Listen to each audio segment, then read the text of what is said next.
Buenas noches. Buenas noches, Gustavo. ¿Cómo estás? ¿Tenés cuadernillos? En casa tengo dos, creo. Ahora Después, ¿a quién le falta? Caro. Ajá, sí. Bueno, ya para el miércoles que viene traigo, perdón. Bueno. Hola, Sofi. Soy que mandar gente de frente. Wow. ¿Ahí arrancaba? Bien.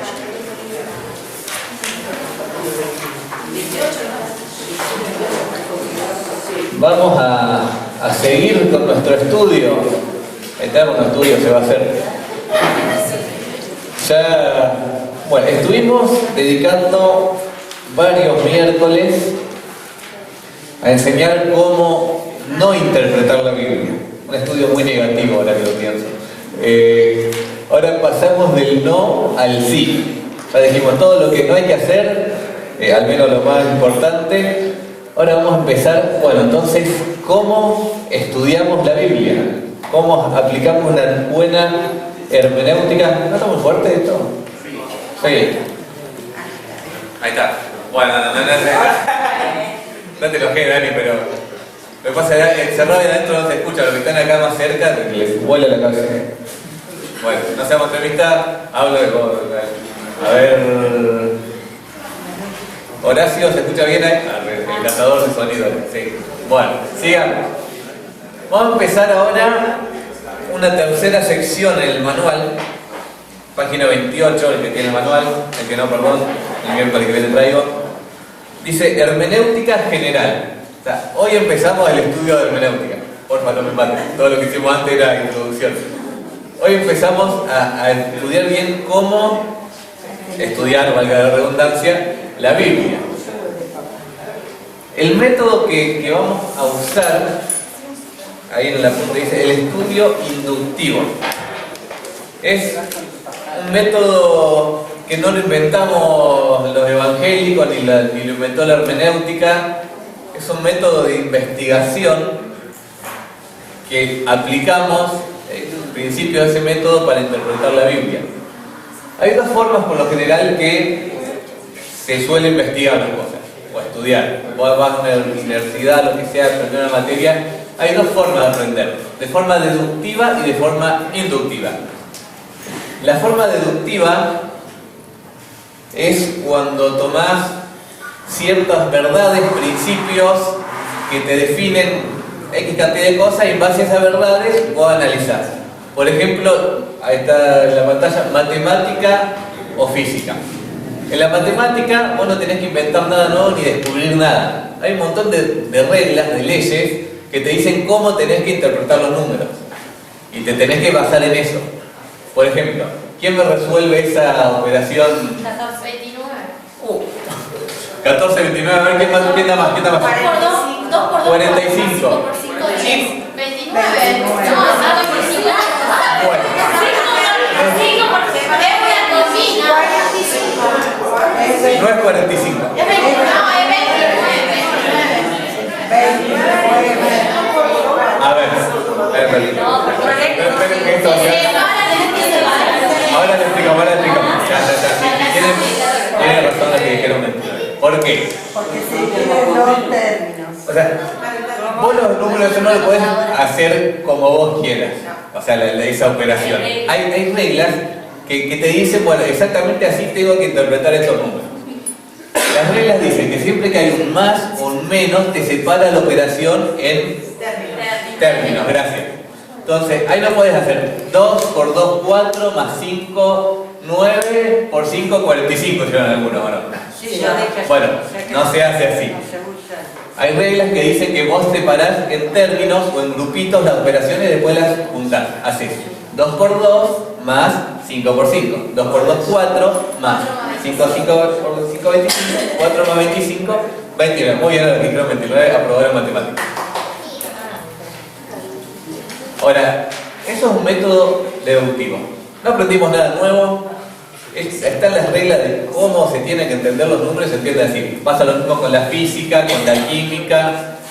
Ahora, el método inductivo es distinto, se basa en la observación. Se usa para hacer investigaciones, hacer descubrimientos, hacer teorías nuevas, porque no se basa en reglas establecidas, se basa en sí o sí en lo que yo observo, compruebo, experimento, interpreto y llego a una conclusión. Por ejemplo, aquí salió re feo el Newton, gracias, casi digo iba a quedar re burro. Newton, que le cayó la manzanita en la cabeza, ¿de acuerdo? Algunos dicen que es leyenda, otros dicen que fue realmente así, que estaba bajo un manzano, le cayó una manzana en la cabeza y se empezó a cuestionar todo el universo, tipo. ¿Cuál es el golpe? Lo dejó medio. A ver, ¿por qué se cayó la manzana? ¿Por qué no se cortó y se quedó ahí flotando o se fue para otro lado? ¿Y por qué todas las cosas siempre caen? Y se puso a hacer un montón de observaciones y teorías, llegó a la conclusión de la teoría de la gravedad, que igual todos conocemos, no era tan complicado. Pero bueno. Ley. Sí, no, teoría, ¿no? Bueno, está comprobado. Vos tirás algo y se cae. Bueno, no lo descubrió Newton, siempre pasó. Pero él lo formuló, hizo fórmulas, hizo mediciones. ¿Tirás o soltás? Una cosa es tirar y otra cosa es soltar. Sí, bueno. Después, bueno, llegó a conclusiones como que todos los objetos caen a la misma velocidad en el vacío. Esto se lo enseñaron así. Bueno, todo eso se llegó con un método inductivo. Hizo observaciones, hizo anotaciones, mediciones, evidencias y llegó a una conclusión. Ahora, la Biblia no se estudia deductivamente, en el sentido de que no hay un libro escrito que te dice este pasaje lo interpretas así, este otro así, este otro así, este otro así, este significa esto significa aquello. Eso sería un método deductivo. Que se puede hacer de esa forma, se puede hacer de esa forma. Por ejemplo, yo quiero estudiar Efesios capítulo 4. La forma de hacerlo inductivamente es, bueno, leo el pasaje, saco la información, busco todos los detalles, el trasfondo del pasaje, contexto, quién lo escribió, a quién se lo escribió, cuándo, cómo, por qué. Hago un montón de preguntas sobre el pasaje, las anoto, las investigo, en base a toda la evidencia que junté en el pasaje, saco una conclusión. Bueno, significa esto. Método inductivo, es lo que vamos a aprender. Método deductivo sería, abro Efesios 4, quiero saber qué significa, agarro el comentario de Matthew Henry, abro, a ver qué dice Matthew Henry que significa el pasaje. Listo, significa esto. Lo entendí deductivamente. O sea, yo no lo deduje, alguien más lo dedujo por mí. Por eso es método deductivo. Y estás tomando como verdad algo que dijo una persona que no fue la que escribió el texto. Que por ahí está en lo correcto. O sea, muchas veces va a ser comentarios correctos, muchas veces pueden estar equivocados. En el apunte, página 28, dice, bueno, esto mismo: con el método deductivo aceptamos como verdad lo que un mentor espiritual, comentario bíblico, etcétera, dice en cuanto a lo que la Biblia enseña sobre un tema. Y luego buscamos textos que apoyen dicha enseñanza. O sea, vamos al pasaje, después lo corroboramos en el texto. Este es un método legítimo, pero solo para niños o nuevos creyentes, ya que todavía no están en posición de estudiar las verdades bíblicas de una forma inductiva. Claro, o sea, no es fácil profundizar en la Biblia, estudiar con profundidad, valga la redundancia. Entonces, por ahí un nuevo creyente, uno así le da un Evangelio a Juan y le da algún devocional sobre el Evangelio y te va a ir explicando lo que vas leyendo, porque tiene un proceso, tiene que crecer, tiene que aprender a estudiar la Biblia, pero mientras tanto no lo vamos a dejar sin Biblia. Le vamos a dar herramientas para que vaya aprendiendo, estudiando. Ahora, no es la idea de que un creyente se comporte así toda la vida. Yo hago la hora silenciosa y antes de leer y estudiar yo el pasaje, escucho el comentario a ver de qué se trata, entonces después voy y lo leo. No, eso no se hace. O sea, porque te van a meter en tu cabeza lo que supuestamente el texto significa y te van a condicionar. Vos ya vas a pensar que el texto significa esto, y por ahí no era. Y te sacan la posibilidad, primero, de razonar y darte cuenta si por ahí eso está mal, o te limitan mucho en este tema. Y otros te quitan el privilegio de estudiar la Biblia por vos mismo. Cada creyente, ahí está el apunte, dice, es el primer responsable de lo que aprende y de lo que cree. Vos sos responsable de tu crecimiento, de tu enseñanza y de aprender las cosas correctas. Por eso es importante estudiar la Biblia inductivamente.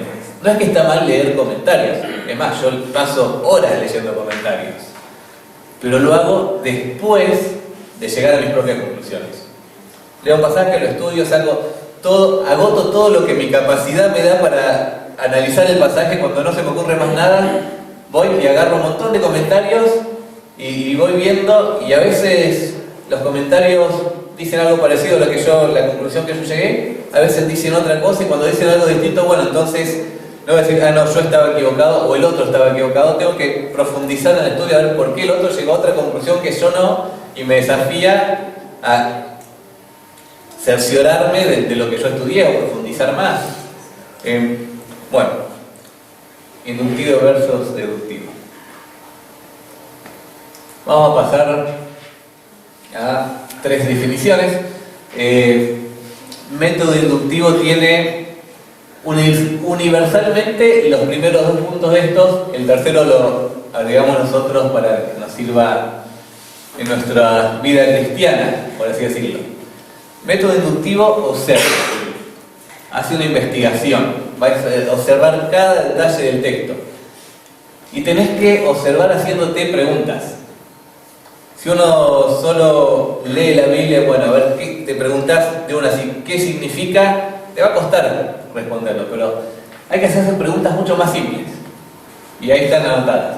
¿Quién? ¿A quién? ¿Cómo? ¿Cuándo? ¿Dónde? ¿Por qué? ¿Y para qué?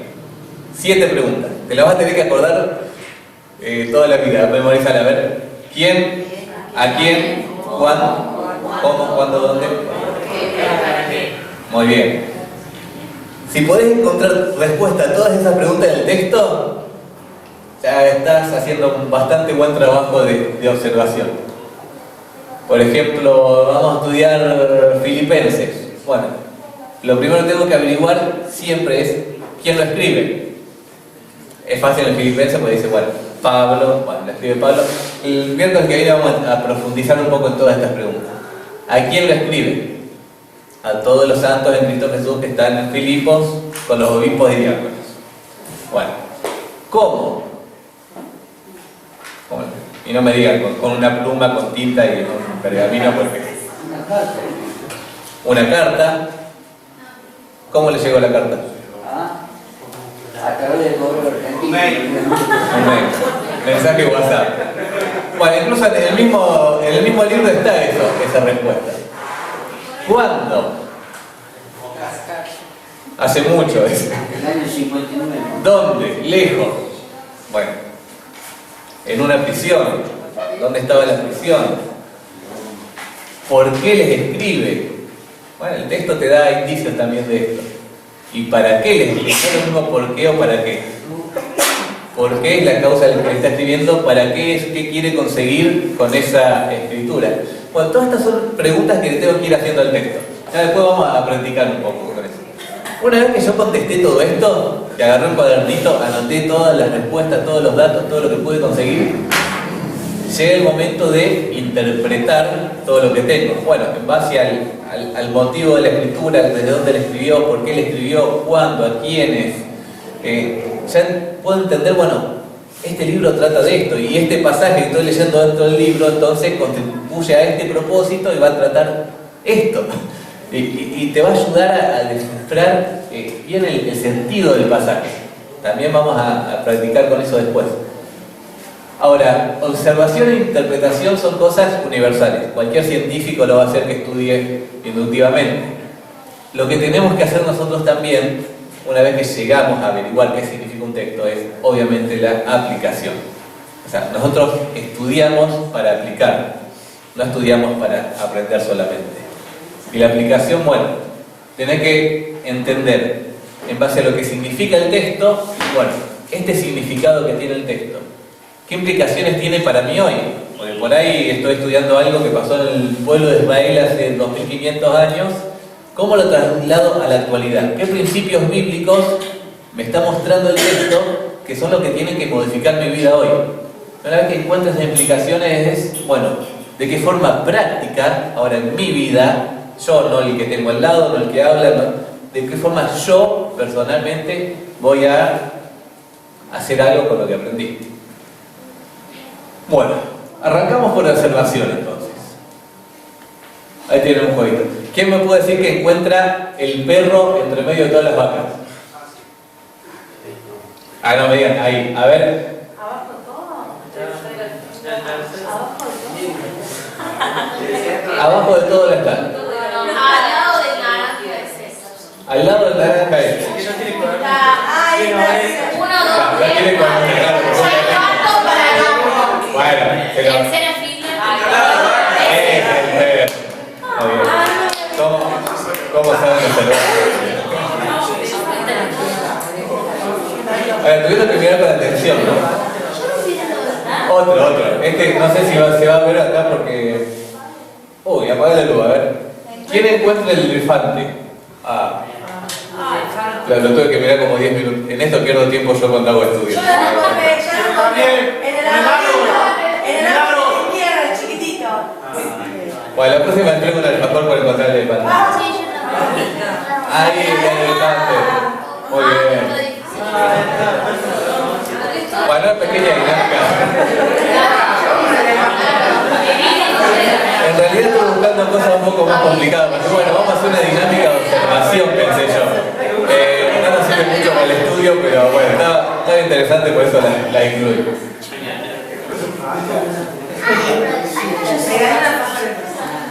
Observación. Después le doy el alfajor. No puedo. Yo resuelvo, pero. Me la regalaron así. Bueno, no sean reclamones, che. Para el próximo juego traigo premio. Y quedó grabado, Todo trabajo de investigación comienza necesariamente con la tarea de observar. La observación nos proporcionará material necesario para que podamos llegar a conclusiones objetivas sobre el significado del texto.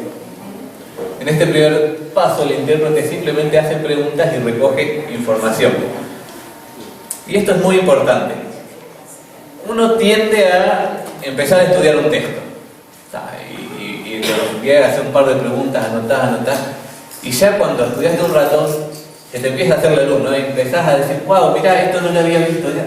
Y pensás que, bueno, ya descubriste todo. Y bueno, entonces esto significa tal cosa. Y dejamos de observar, dejamos todo el trabajo y nos quedamos con los primeros que agarramos. No, resistamos esa tentación de llegar a conclusiones.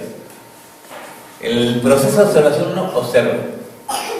Puede ir, obviamente uno se va haciendo la idea de, se te va aclarando el significado, pero no es lo importante es recoger toda la información que podamos, ir anotándola.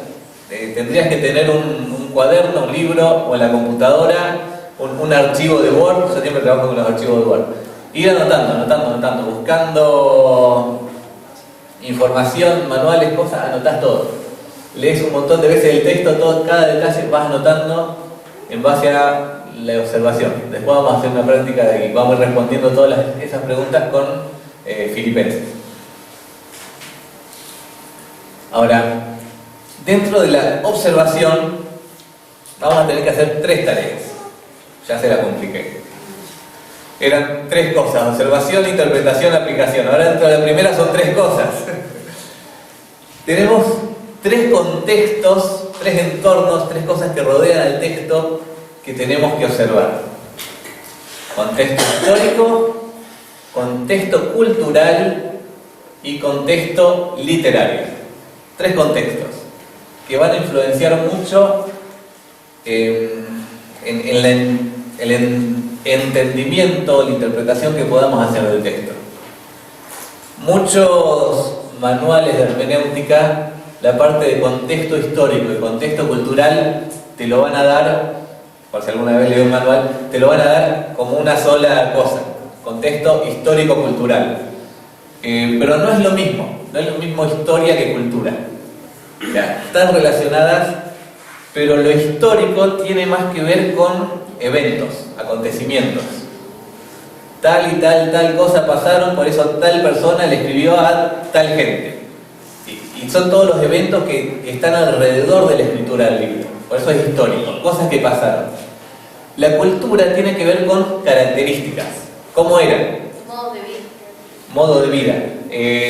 Cómo eran las casas, cómo eran los trabajos, cómo era la salud, cómo era. Cultura abarca un montón de cosas, hay cultura militar, cultura económica, cultura agroindustrial. Todas esas culturas influenciaron la Biblia, esas culturas, esos aspectos de la cultura, y te ayudan a entender el texto. Ahora, no es lo mismo historia. También uno cuando estudia historia estudia también las culturas, pero nuestro estudio lo vamos a separar. Contexto histórico son todos los eventos que rodean al escrito bíblico. Sí. ¿De dónde podemos estudiar? O sea, ¿se conoce alguna página o libro? ¿Cómo va a ser? Ya vamos a llegar a eso. A ver. Está, creo que en la próxima diapositiva. Bueno, a ver. Bueno, todo esto está escrito también en el apunte, copiado y pegado. Pero aparte de la Biblia. Ya va. Tranquila. Está bien, pero... Considerando que el objetivo de la interpretación bíblica es descubrir lo que el escritor quiso comunicar a los lectores originales, resulta entonces indispensable lograr comprender las circunstancias históricas que rodean al texto. Debemos recordar que cada libro de la Biblia fue escrito para lectores específicos, en una situación histórica específica y con un propósito específico. ¿Qué específica la Biblia? Bueno, ¿dónde encontrar información del contexto histórico? Mirá acá atrás.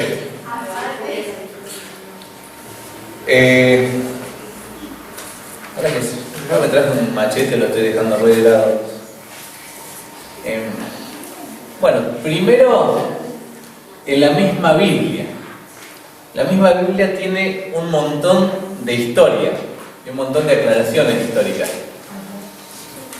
Vieron que los libros de la Biblia no están ordenados en orden cronológico. Vos te pones a leer, lees todos los profetas, no, primero los reyes, todo lo que pasó y llegás hasta el exilio, todo, después seguís leyendo y te vuelve para atrás un montón de años, ¿no? Estás en Salmo y estás de nuevo en la época de los reyes y los profetas también, ¿viste? Y van saltando adelante después. No es que lo mezclaron a propósito, o sea, tienen un orden específico y respeta el mismo orden el Nuevo y el Antiguo Testamento. Siempre en cada testamento al principio te ponen los libros que se llaman libros históricos. O sea, desde Génesis hasta Crónica Esther. O sea, toda la historia del pueblo de Israel, y después te van a poner todos los otros libros que sucedieron entre medio de esa historia. Pero te lo ponen al principio, porque antes de leer todo el resto vos tenés que tener un marco histórico donde sucedió todo. El Nuevo Testamento es lo mismo. No es que se escribieron, el primero que se escribió fue Mateo. Mateo fue escrito por allá muy tarde, o sea, es más, los 4 evangelios fueron de los últimos libros que se escribieron. Bueno, ¿por qué están antes? Porque te dan un contexto histórico. Los evangelios y hechos te dan el marco histórico donde después va a pasar todo lo otro que vas a leer. Entonces la Biblia tiene información. Vos estás estudiando, bueno, volvemos al ejemplo de Filipenses. ¿Querés ver un marco histórico de Filipenses? Bueno, anda al libro de Hechos, capítulo 17, no sé, por ahí. Está la historia de cuando Pablo llega a Filipos y funda la iglesia. Te da todo un contexto de cómo es que está esa relación hecha entre Pablo y los filipenses. Entonces después entendés mucho más la carta. Entonces la Biblia ayuda. Un ejemplo. ¿Hay tiempo de ejemplo? Poco, bueno. Acompáñenme a Jeremías.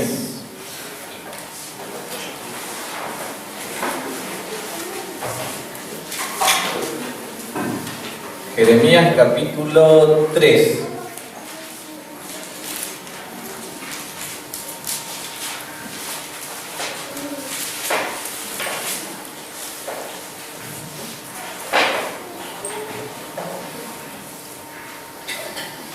Versículos 6 al 10.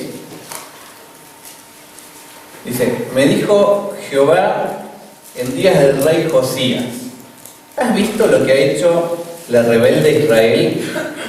Ella se va sobre todo monte alto y debajo de todo árbol frondoso y allí fornica. Y dije: después de hacer todo esto se volverá a mí. Pero no se volvió, y lo vio su hermana rebelde Judá. Ella vio que por haber fornicado la rebelde Israel, yo la había despedido y dado carta de repudio. Pero no tuvo temor la rebelde Judá, su hermana, sino que también ella fue y fornicó. Y sucedió que por juzgar ella cosa liviana su fornicación, la tierra fue contaminada y adulteró con la piedra y con el leño. Con todo esto, su hermana, la rebelde Judá, no se volvió a mí de todo corazón, sino fingidamente, dice Jehová. ¿Cuál es esto? Dice, ¿de qué está hablando acá? Ahora, te doy un contexto. Dice, dijo Jehová en días del rey Josías. Si vos querés, no vamos a ir a Crónicas y a Reyes, pero querés entender bien ese pasaje, la misma Biblia te da una pista. Esto lo dijo dentro de aquel contexto histórico, en los días del rey Josías. Vos vas a estudiar el libro de Reyes y te das cuenta que para este entonces el reino de Israel, o sea, el pueblo de Israel, estaba dividido en dos reinos. Reino del norte Israel, reino del sur Judá. Días del rey Josías, reino del norte había sido llevado en cautiverio. Dios lo había castigado por su fornicación, entre comillas. Fornicación se refiere a idolatría. Se había ido y habían engañado a Jehová con los ídolos. Esa era la fornicación espiritual. Y dice, y bueno, y Judá, su hermana, la que estaba al sur, al ver lo que pasó con Israel, hizo como si nada, no le importó. Ella fue y hizo lo mismo, a pesar de que vieron lo mal que le fue a su hermana por haberme dejado. O sea, yo le di carta de repudio. Eso quiere decir, yo los deseché, yo los hice a un lado. Y eso fueron en cautiverio. Ahora, todo el contexto te lo da la misma Biblia. Por lo general los profetas arrancan diciendo, profetizó fulano tal en días de este rey, este rey, este rey.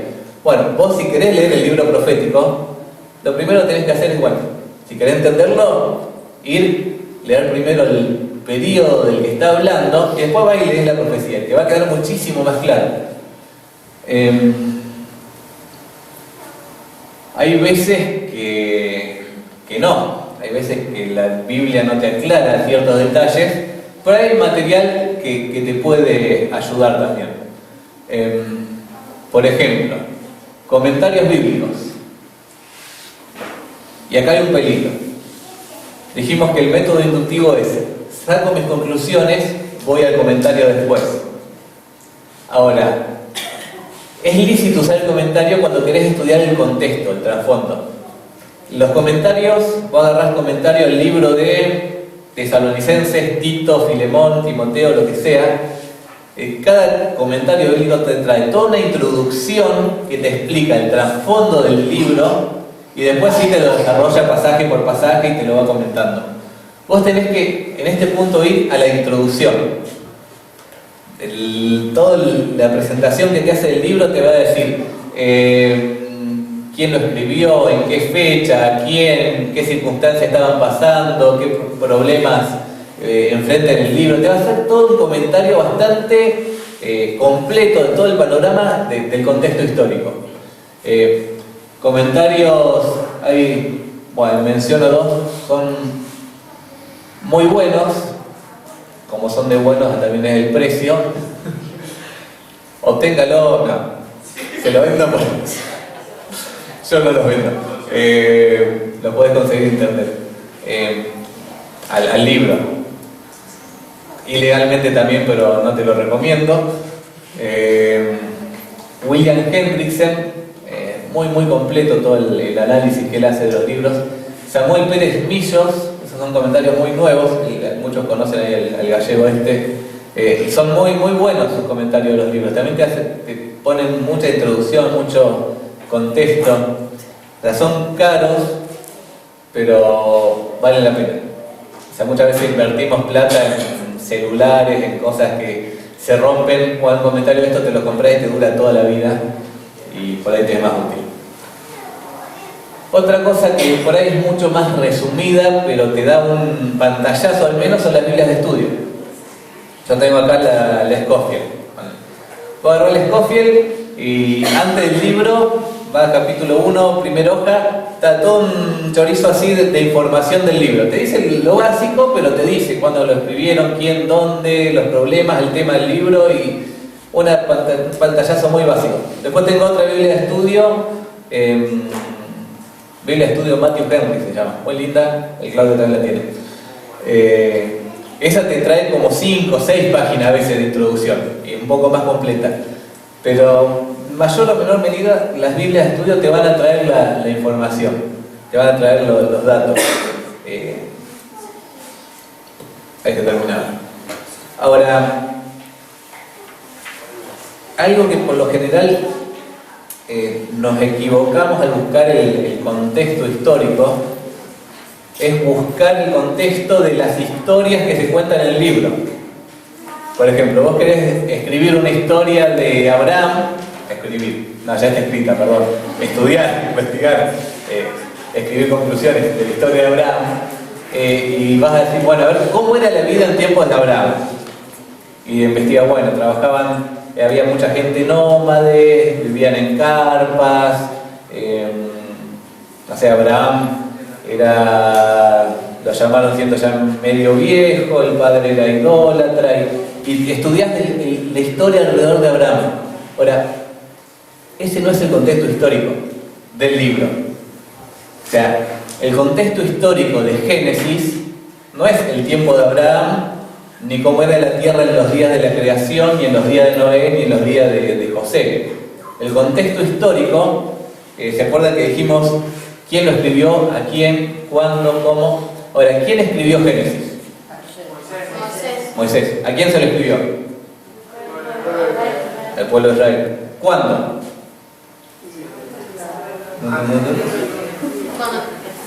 Bueno, en algún momento la peregrinación del desierto.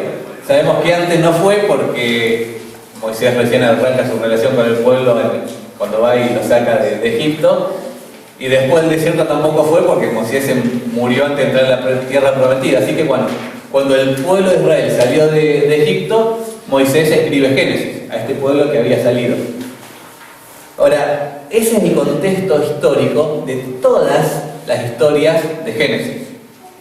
Cuando vos querés estudiar a Abraham y por qué se escribió la historia de Abraham y qué significa, el contexto histórico no es lo que pasaba alrededor de Abraham, es lo que pasaba alrededor de Moisés y del pueblo de Israel.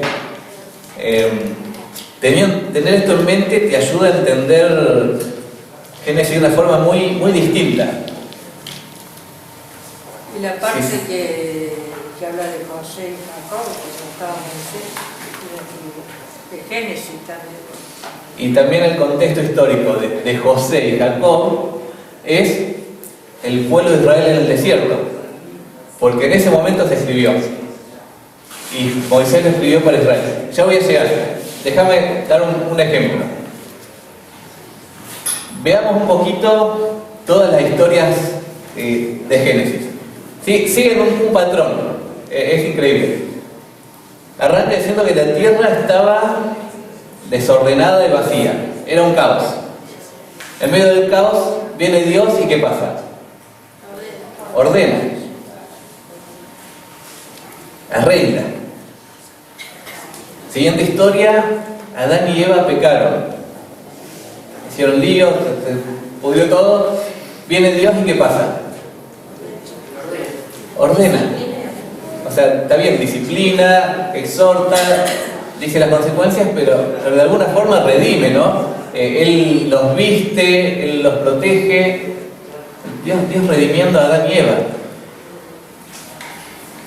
Pasa el tiempo, el pensamiento del corazón de las personas era de continuo el mal. Dios quiere mandar un diluvio, pero ¿qué pasa? Con Noé.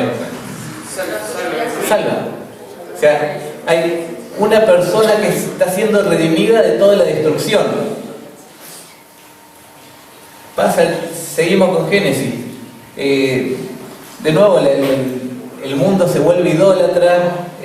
Incluso uno ve la genealogía de Abraham para arriba, eran todos idólatras, pero llega Dios a la vida de Abraham y de nuevo lo rescata de una familia de idolatría, le dice que deje su padre, su parentela y se vaya, y Abraham lo sigue.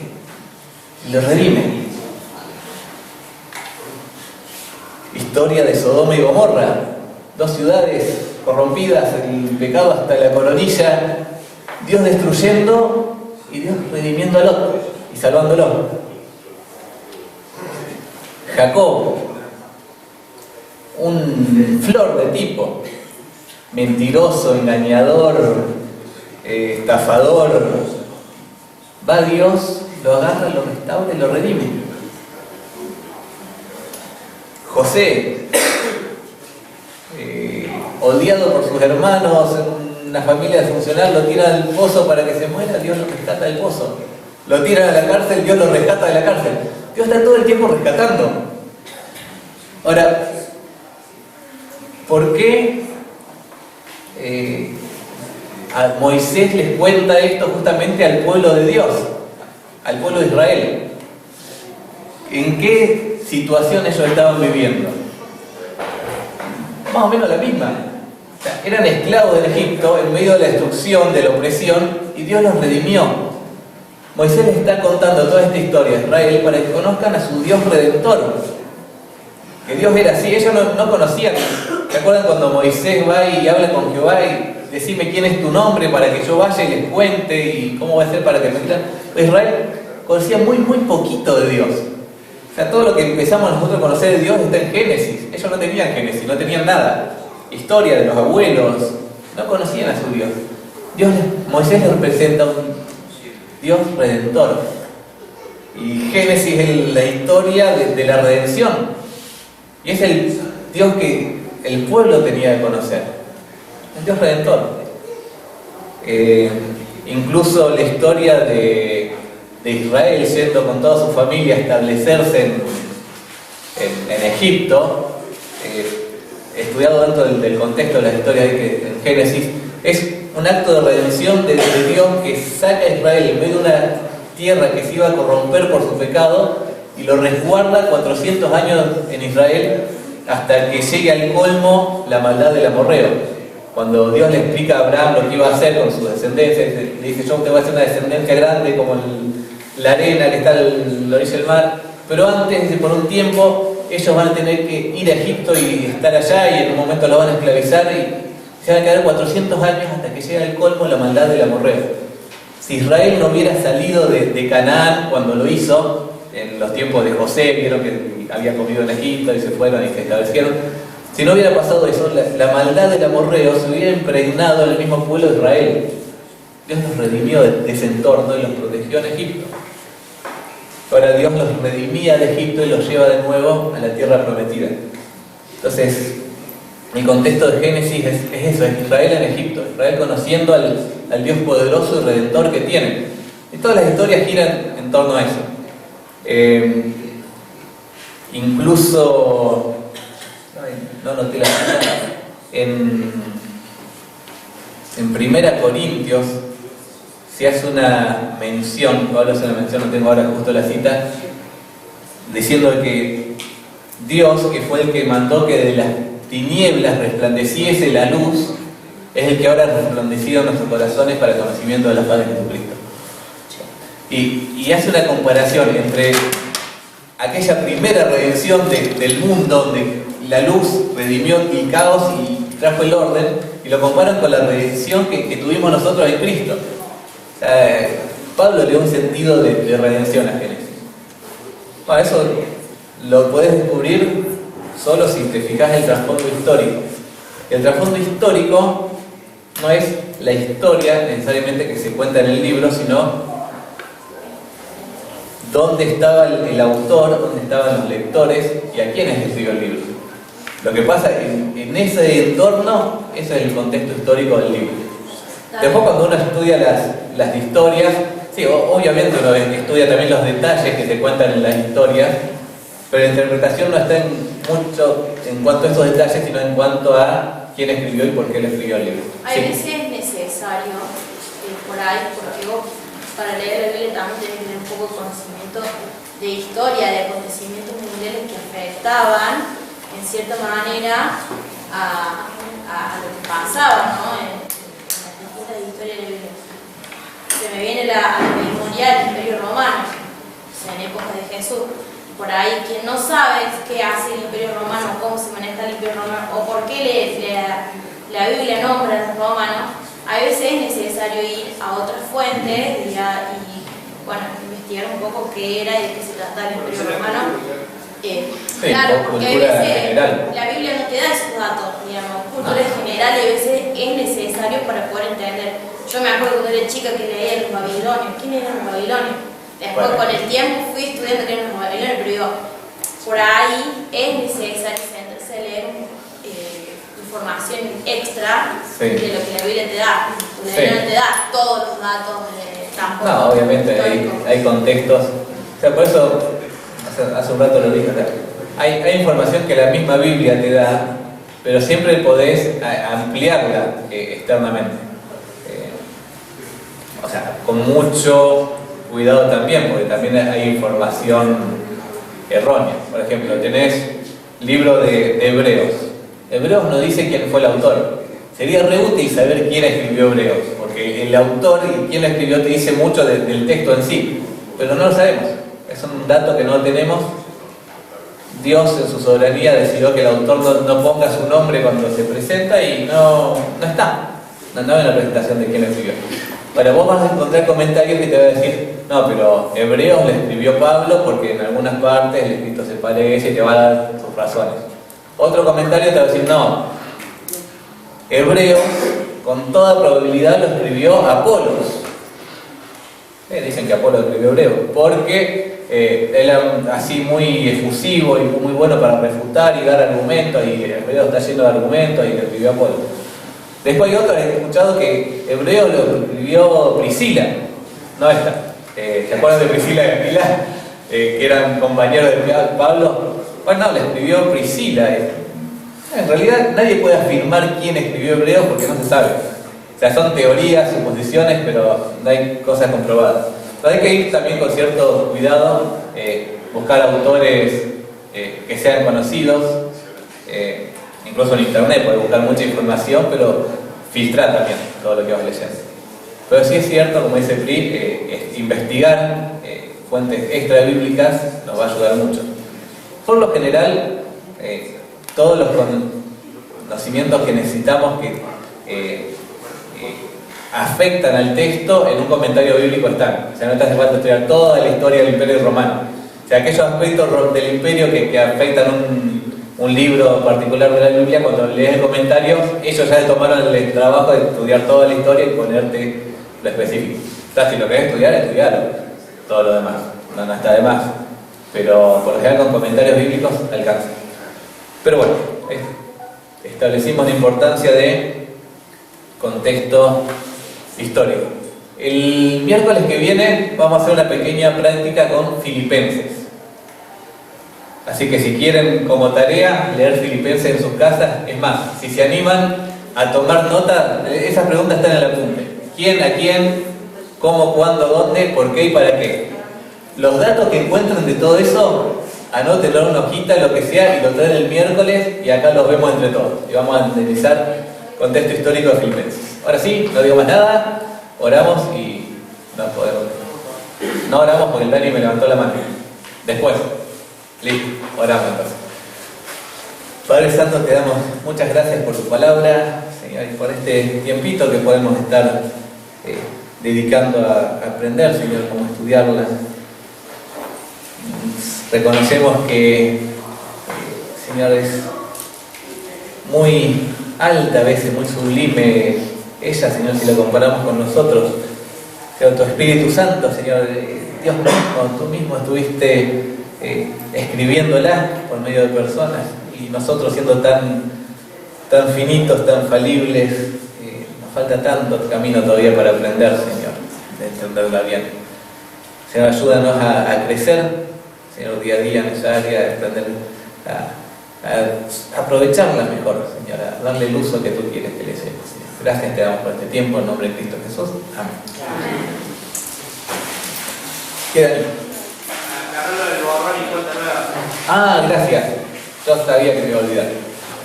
Hubo no lo vamos a llamar percance, sino una provisión divina para el archivo de los motivos de oración. El archivo se borró. Y yo digo provisión divina y no percance porque había una lista interminable de motivos que están desde antes de la pandemia, algunos creo, y no lo íbamos actualizando. Ahora no nos queda chance y lo vamos a actualizar. Entonces, todo lo que estaba hasta el miércoles pasado ya no está. Si había algún motivo que era reiterativo para orar todos los miércoles por eso, volvé a compartirlo en el grupo y se vuelve a agregar. Lo que no se comparte en el grupo no va a estar de ahora en más por un tiempo hasta que se borre providencialmente el próximo archivo. ¿Listo? Sí. No tuve tiempo, cuestiones lógicas, de poner en el grupo. Si pueden estar hablando por mi nieto Nehemías, que mañana lo interna, porque el viernes le van a hacer una cirugía pequeña, pero bueno, adenoide y demás. Bueno, estemos orando por eso. Por Nehemías. Por Nehemías. ¿Cuántos años tiene? 6. Ah, chiquito. Sí. Bueno, es una cirugía menor, pero bueno. Acordémonos, mañana cuando hagamos el devocional, dedicamos un ratito para orar, oremos por Nehemías. Bueno.